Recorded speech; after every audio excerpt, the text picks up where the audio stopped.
निभृत निकुंज में श्याम सुंदर और किशोरी जी दोनों विहार करते हैं, और उसमें भी दोनों की सर्वप्रिय लीला कौन सी है?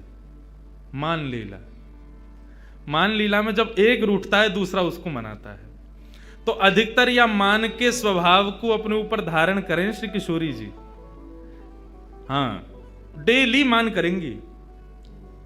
और कन्हैया चरण दबा रहे हैं, कभी कछु कर रहे हैं, कभी उनकी मनपसंद वस्तु लेके आ रहे हैं, कभी उनके सामने नृत्य करके दिखा रहे हैं, कभी कछु गा के सुना रहे हैं, कभी कोई रूप की वैचित्रता प्रकट करके किशोरी जी को हंसावे को प्रयास करें। किशोरी जी यहाँ मुंह कर लें, यहाँ ते मना में तो इधर मुंह कर लें, और यह तरीका से ठाकुर जी की और किशोरी जी की मान लीला चले। लेकिन लाल जी हमारे इतने निपुण हैं, किशोरी जी मान करें तो घड़ी लगा करके चंद मिनट में ही ठाकुर जी उनको मना लेते हैं, उनको हंसा देते हैं, क्योंकि वो उनके अंदर खूबी है। और फिर दोनों रास विहार करते हैं। आज जब ठाकुर जी किशोरी जी को लेकर के आए यमुना पुलिन पर, ठाकुर जी ने पहले तो स्नान किया, अपना पूरा जोगी भेष हटाया और स्वयं के स्वरूप में प्रकट भये, और जैसे ही दोनों ने प्रवेश किया निभृत निकुंज में, आज किशोरी जी बोली, लाल जी नित्य मैं मान करूं और आप मनाओ, आज आप मान करो, मैं मनाऊंगी। ठाकुर जी बोले नहीं, आप पे ही मान शोभा दे और मनाने की शोभा हम पे ही बढ़िया लगे, या को बदलो मत, आप ही मान करो, मैं मनाऊं। मतलब मान भी यहां झूठे को है, कि झूठे को रूठे और सांची को मनावे। हमारी आपकी तरह ना है जबरदस्ती मान कर लेंगे और फिर वो मनाऊ हुए तो वामू रीझे ना है। लेकिन यहां झूठे को माने, बिना बात को मान। कैसो मान होता होगा विचार करो, कोई बात नहीं है। ठाकुर जी काय बात से मनाते होंगे, अरे मुझे गलती है गई, मैं ऐसा ना करूंगा, कोई कछु करो हो तब तो मान करो, लेकिन मान ही झूठे को है। ठाकुर जी किस भाव से मनाते होंगे किशोरी जी को? लेकिन आज किशोरी जी बोली नहीं, आज आपको हमारी बात माननी पड़ेगी, आप मान करो, हम मनाएंगे। ठाकुर जी बोले मैं मान करूं? बोले हाँ आज आप करो, मुंह को सुख देवे के काजे आप मान करो। ठाकुर जी बोले ठीक है, तो आज हम मान करते हैं, आप मनाओ। और जैसे ही मान करके ठाकुर जी मुंह फुला के रूठ के और बैठे, देखो कैसी लीला, रूठ करके ठाकुर जी बैठ गए, मुंह फेर लियो। अब किशोरी जी कभी थोड़ी पकड़ करके अपनी ओर कर रही हैं, हे श्याम सुंदर कहा भयो, मुझसे बोलो। ठाकुर जी फिर मुंह फेर लें। किशोरी जी अच्छा, तो आपको मयूर नृत्य बहुत प्रिय, देखो देखो मैं मयूर की तरह नृत्य करके दिखाऊं, तभी मयूरन को बुलाए लें, सामने असंख्य मयूर प्रकट हो जाएं, उन सबके मध्य में किशोरी जी नृत्य करें, आकाश से देवी देवता भी केवल श्रवण करें, क्योंकि निभृत निकुंज की लीला में वे भी दर्शन नहीं कर सकते, वे भी कान लगा करके सुनते रहें कि अरे किशोरी जी नृत्य कर रही हैं, उनके नूपुरन से प्रकट होने वाली ध्वनि कितनी मधुर है, किशोरी जी कितनी मधुर लग रही होंगी। हे श्याम सुंदर आप मान मत करो, रीझ जाओ, किशोरी जी को श्रम है रोए। लेकिन ठाकुर जी देख ही नहीं रहे। किशोरी जी बोली अच्छा नृत्य से नहीं माने तो कछु भोज्य पदार्थ लाऊं। ठाकुर जी का जी मिष्ठान रबड़ी और अब साहब किशोरी जी ने स्वयं सिद्ध कियो, और सिद्ध करके ठाकुर जी के आगे 56 भोग लगाए, और एक एक वस्तु उठा करके ठाकुर जी को कह रही लाल जी पाओ ना, मैं अपने हाथन से पवा रही हूं, मैंने देखो कैसे बनायो, ये दोहरी गाय के दूध की रबड़ी है, अरे कैसी सुगंधी आ रही है। ठाकुर जी तिरछी नजर तो देख तो ले, मुंह में एक बार जीभ पे चाट तो ले, लेकिन मान कर रहे हैं, माननो ना है, रीझनो ना है। अच्छा तो आप नहीं खाओगे तो फिर मैं ही खा लूँ याकू। जैसे किशोरी जी खावे बैठे सोई ठाकुर जी हाथ बढ़ा के बाद छीन लें धर लें, आप सुना खाऊंगा खुद खा लूंगा, ऐसा मान करें। लेकिन किशोरी जी थक गई मनाते मनाते। ठाकुर जी ज्यों ज्यों मान में प्रवेश कर रहे हैं त्यों त्यों वो मान असली रूप धारण करते जा रहा हो, सत्य है तो जा रहा है। किशोरी जी ने खूब प्रयास किया कि श्याम सुंदर मान जाएं, लेकिन नहीं माने। एक दिन पूरा बीत गयो, एक रात्रि पूरी बीत गई, दूसरो दिन पूरा बीत गयो, दूसरी रात्रि पूरी बीत गई, तीसरो दिन बीत गयो, तीसरी रात्रि पूरी बीत गई, लेकिन ठाकुर जी ने मान नहीं छोड़ा। ठाकुर जी मन में सोच रहे हो बहुत पीछे पड़ रही, मान करो, ले कल ले मान, हमारा मान आज के बाद कहेंगी और ना कि तुम मान करो। लेकिन किशोरी जी को जब श्रम हुआ, मनाते मनाते मनाते जब हार गई, तो किशोरी जी नीचे नजर करके ऊपर एक अटारी पर एक शिला पर श्याम सुंदर बैठे हैं और किशोरी जी नीचे हाथ रख के बैठी, और श्याम सुंदर को बार बार देख रही है। बोले आपको 3 दिन से हमने मुस्कुराते हुए ना देखो, आपके चेहरे पर एक प्रसन्नता ना देखी। लाल जी आप जानो ये कितनों कष्ट दे रहा हो हृदय को, एक बार मान जाओ श्याम सुंदर। लेकिन ठाकुर जी नहीं माने।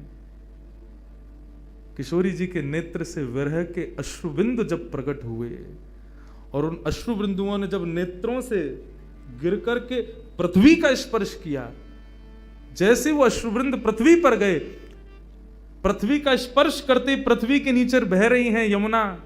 यमुना में जैसे ही उस अश्रु ने प्रवेश किया, यमुना का जल उष्ण हो गया, गर्म हो गया, लाल पड़ गया, बिल्कुल खौलने लगा।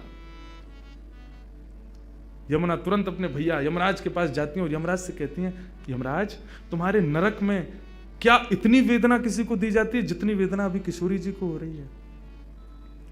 यमराज जी जब उस अश्रुबिंद का दर्शन करते हैं, कहते हैं यमुना हमारे नरक में भी इतनी वेदना, इतना कष्ट किसी को नहीं दिया जाता जो कष्ट आज किशोरी जी को हो रहा है, कृष्ण विरह का। यमुना जी से सहन नहीं होता। तुरंत यमुना जी प्रकट हो जाती हैं और कहती हैं, हे राधिके आपको ये कष्ट किसने दिया, हमें बताओ। तब किशोरी जी कहती हैं, श्याम सुंदर मान करके बैठे हैं, 3 दिन है गए, रीझ नाए रहे हैं। यमुना जी बोली, इनको बड़ा गुमान है ना अपने रूप को, अपने स्वरूप को, अपने सबरे भावन को, यही मारे इतना तगड़ो मान किया है। हमारी किशोरी जी को वेदना है रही है, लेकिन ये अपना मान नहीं छोड़ रहे हैं। रुको किशोरी जी आप यहीं विराजो, या कन्हैया को तो मैं देख के आऊं। और यमुना जी महाराज गई, जाकर के अपनी श्रृंगार पेटिका खोली, श्रृंगार पेटिका खोल करके श्याम सुंदर जैसो श्रृंगार कियो, क्योंकि कालिंदी हैं, बिल्कुल श्याम जैसो ही रंग है उनको। टिपारा धारण कियो, गले में माला धारण करी, कचकाचनी पहनी, हाथ में वंशी लई, लकटी लई, माला पहन करके सुंदर जैसे ही किशोरी जी के सामने आई, मुस्कुराती भाई। किशोरी जी बोली, श्याम सुंदर आप रीझ गए? बोले श्याम सुंदर नहीं हूं, यमुना हूं। यमुना तुम तो बिल्कुल ऐसी लग रही हो जैसे मानो श्याम सुंदर हो। बोले तो वही तो, ये अपने रूप से सबन को वेदना प्रदान करें, आज इनके रूप से इन्हीं को वेदना दूंगी मैं। और जैसे कन्हैया चलें, जैसे बैठें, जैसे बोलें, जैसे हंसें, बिल्कुल यमुना जी ने वही रूप धारण कर लियो। ठाकुर जी मान करके बैठे, इतने में नूपुरन की छम छम छम छम आवाज आई। ठाकुर जी बोले, ये तो मेरे नूपुरन की ध्वनि है, मैं तो यहां बैठा हूं, फिर मेरे नूपुरन की ध्वनि पीछे से कैसे आई? ठाकुर जी अपने नूपुरन को बजा में बोले, मेरे नूपुर तो मेरे पास है, फिर ये कौन आयो? हल्के से मान करके बैठे ना, देख ना सके, तो हल्की सी नजर पीछे करके देखो तो एक वृक्ष की अटारी में से श्याम सुंदर की तरह सुंदर पाग पहन के, टिपारो पहन के, मोर पंख लगाए, हाथन में वंशी लिए, वरहा पीडम नटवर वपुः कर्णयो कर्णकारम विव्रतवास कनक कपिसं वैजयंतीं च मालां रंध्रान वेणो अधर सुधया पूरयन् गोप वृंदै वृंदारण्यम स्वपदरमणं प्राविशद गीत कीर्ति।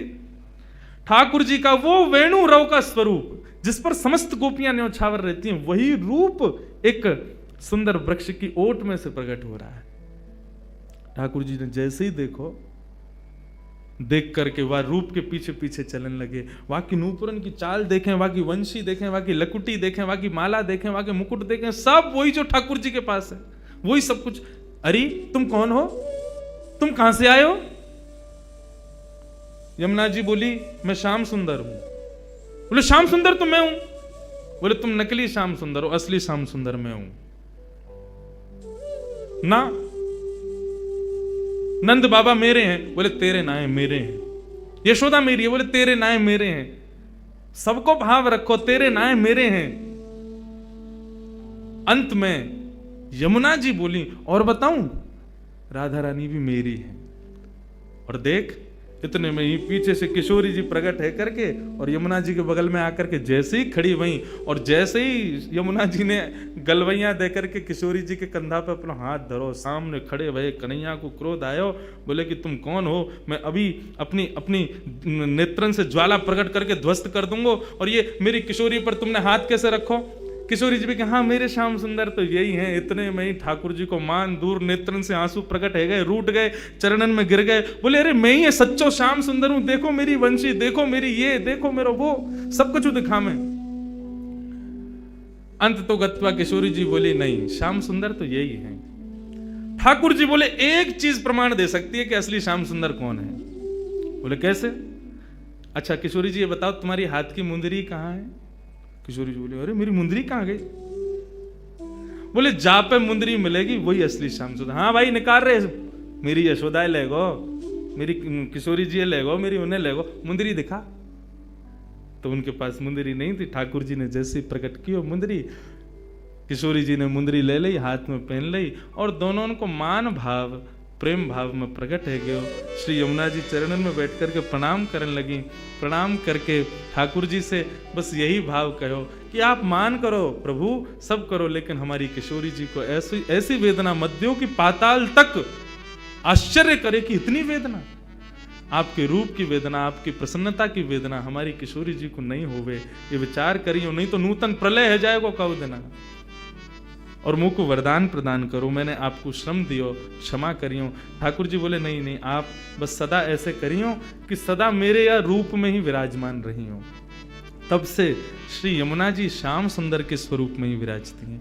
श्याम सुंदर श्री यमुने महारानी की। श्याम सुंदर का ही स्वरूप श्री यमुना जी का है। ये किशोरी जी और श्याम सुंदर की मान लीला का